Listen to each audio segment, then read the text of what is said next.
Recording now. Hey. Oh, perfect. Right.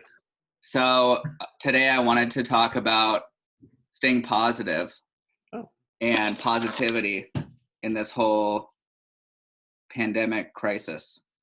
So Ian, you're pretty positive, dude. I probably get a lot of my positivity from you. So why don't you tell me how you keep that smile? All right. Well, we are here in Casa de Roven. And just to give you, my brother knows a little bit more about me than all the viewers, but my wife is 8 months pregnant. And, just it's great. Just a little bit ago, they were talking about how there are no support partners allowed in the hospital during certain times. And I think, correct me if I'm wrong, you've got a few kids. And it's pretty important for the father of the kids be there. Yeah, when the kid's born. I mean, you'd think that'd be a really cool thing to have. Maybe figure out ways to go around your first one. Especially your first one. Yeah, it's a big deal. One, right? No. Yeah, I was definitely thinking about that. That was that's a crazy thing. Like for the first one to be suddenly disallowed, based on whatever it is, like whether it's for your safety or for the safety of others, for you not to bring stuff in, whatever it is. But yeah, that's a tough one. But I heard that it recently got reversed. Mm-hmm.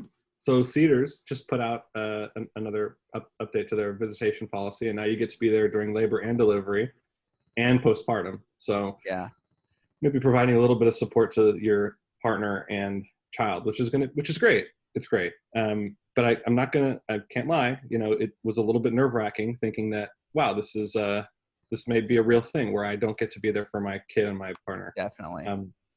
The business can take a downturn for some people. And I do consider myself a pretty positive guy, pretty optimistic guy. And I think where it draws from is knowing that everything's going to be okay. Yeah.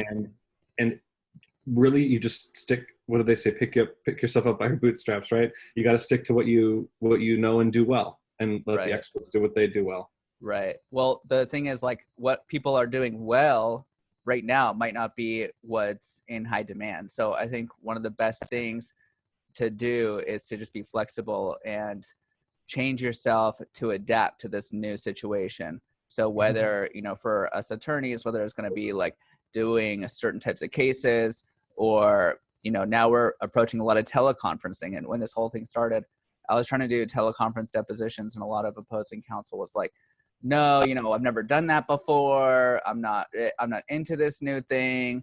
But now it's going to be kind of like almost, I don't want to say mandatory, but it's, if you want to get depositions done, if you want to get other types of conferences done, I mean, everyone's doing webinars left and right.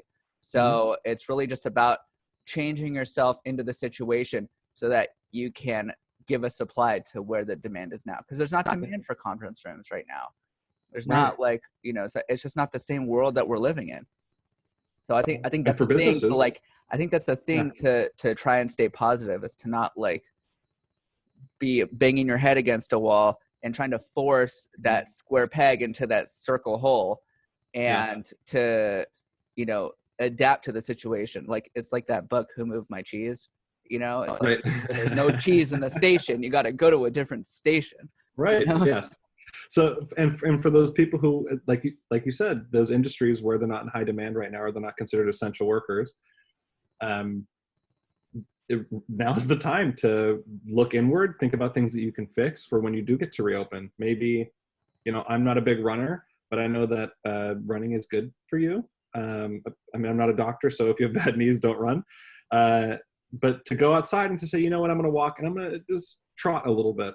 And then the next day, I'm going to run a little bit farther, right? I'm going to go a little bit farther. I'm going to time myself this time. You can improve those little things about yourself.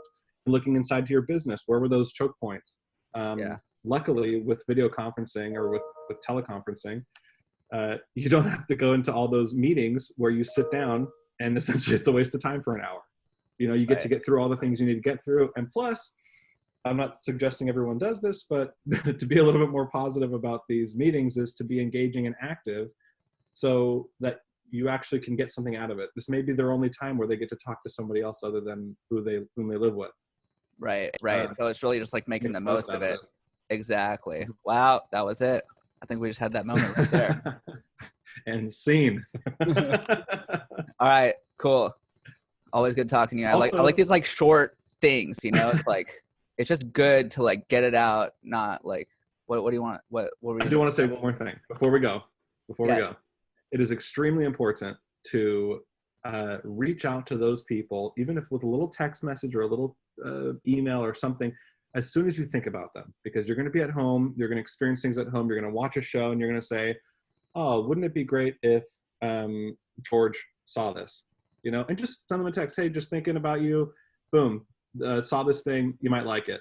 And maybe don't expect a reply back. People have their own things going on, but just knowing that you're being thought of could be the game changer for your whole day. I love it. Yeah, that's really good advice. I appreciate that. And brush your hair. If you have enough to brush. Right. Right, of course. Sorry. Not legal advice. Look. All right, man. Always fun. We'll talk soon. All right. Talk soon. Bye.